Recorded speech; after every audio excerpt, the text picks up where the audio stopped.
नमस्कार दोस्तों, आप सभी का स्वागत है आपके अपने चैनल पर। तो आज हम आप सभी के लिए लेकर आए हैं राजनीतिक जगत से जुड़ी एक काफ़ी दुखद खबर। वैसे तो इस कोरोना काल में आप सभी को ज़्यादा अच्छी खबरें सुनने के लिए नहीं मिल रही है और इसी बीच राजनीतिक क्षेत्र से भी एक काफ़ी दुखद खबर सुनने के लिए मिल रही है, जो कि है आरएलडी नेता चौधरी अजीत सिंह के बारे में। जी हाँ दोस्तों, आज सुबह करीब करीब 6 बजे चौधरी अजीत सिंह का निधन हो गया है। उन्होंने अपनी आखिरी सांसें ली। अगर इस बारे में हम बात करें तो चौधरी अजीत सिंह 20 अप्रैल 2021 को कोरोना पॉजिटिव पाए गए थे। शुरुआती दिनों में जो उनकी तबीयत थी वो कुछ ज़्यादा ख़राब नहीं थी, इसी कारण वो अपने घर पर ही थे। लेकिन पिछले 2 हफ्तों से वो गुड़गांव के एक प्राइवेट हॉस्पिटल में एडमिट थे और पिछले 2 दिन में जो उनकी तबीयत थी वो कुछ ज़्यादा ख़राब हुई, वो कुछ ज़्यादा बिगड़ी, जिसके कारण आज सुबह 6 बजे उनका निधन हो गया। अगर हम चौधरी अजीत सिंह के बारे में बात करें तो वो एक जाट नेता और किसान नेता के तौर पर देखे जाते हैं। जो उनकी छवि है वो एक जाट नेता और किसान नेता की ही है और साथ ही साथ उनको जो किसान राजनीति है वो विरासत में मिली है अपने पिता स्वर्गीय चौधरी चरण सिंह से, जो कि भारत के पूर्व प्रधानमंत्री रह चुके हैं। और दूसरी ओर अगर हम उनकी माता गायत्री देवी की बात करें तो उनका भी राजनीति से ताल्लुकात रह चुके हैं। चौधरी चरण सिंह का जो जन्म था वो 12 फरवरी 1939 में हुआ था। वो मेरठ उत्तर प्रदेश से हुआ था। और अगर हम उनके राजनीतिक दौर की बात करें तो उनका जो राजनीतिक दौर था वो 1986 से शुरू हुआ। 1986 में वो पहली बार राज्यसभा मेंबर इलेक्ट हुए, जिस वक्त उनके पिता चौधरी चरण सिंह की जो तबीयत थी वो थोड़ी ख़राब चल रही थी। उसके बाद 1987 और 1988 में वो लोक दल और जनता पार्टी के प्रेसिडेंट बने। उसके बाद 1979 में वो लोकसभा मेंबर के तौर पर इलेक्ट हुए, जिस समय वो एक उद्योग मंत्री के तौर पर काम कर रहे थे वीपी सिंह की सरकार में। उसके बाद 1991 में वो दोबारा लोकसभा मेंबर बने और उस समय वो खाद्य मंत्री के तौर पे अपना कार्यकाल संभाल रहे थे, जो कि वो पीवी नरसिम्हा राव की सरकार में कर रहे थे। उसके बाद की अगर हम बात करें तो 1996 में उन्होंने राष्ट्रीय लोकदल पार्टी अपनी अलग बनाई, जिसके वो अध्यक्ष रह चुके थे।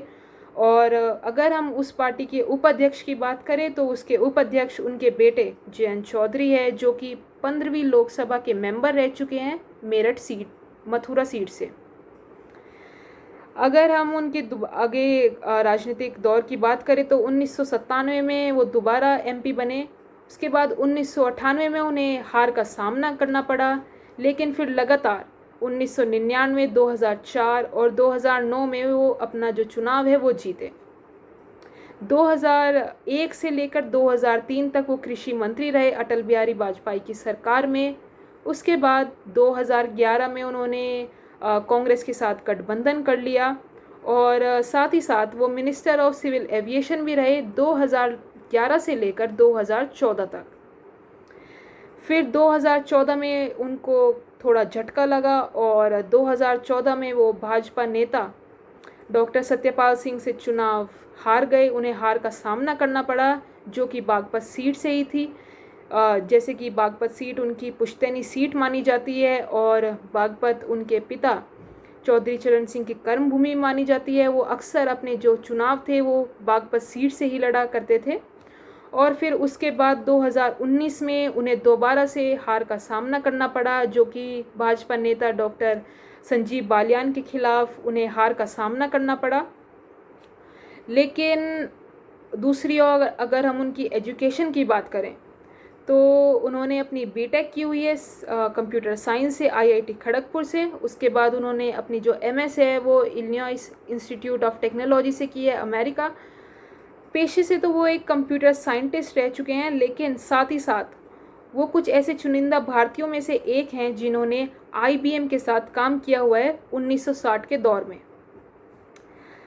दूसरी ओर अगर हम उनकी बात करें तो हाल ही में वो आखिरी बार जो सोरम गांव में किसान पंचायत हुई थी उसमें दिखे थे, जिसमें जो भाजपा नेता संजीव बालियान है वो भी आए थे।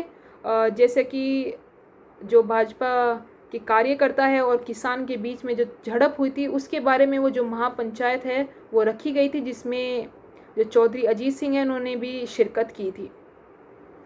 भले ही 2014 के बाद पश्चिम यूपी में जो आरएलडी पार्टी है वो हाशिए पर चली गई हो, लेकिन अब भी वेस्टर्न यूपी में जो आरएलडी है उसका प्रभाव बना हुआ है। और हालिया में पंचायत चुनाव में जो आरएलडी पार्टी है उसने अच्छा खासा प्रदर्शन किया है। लेकिन अजीत सिंह की जो तबीयत ख़राब चल रही थी उसके कारण जो राष्ट्रीय लोकदल पार्टी के जो कार्यकर्ता हैं उन्होंने कोई जश्न नहीं बनाया।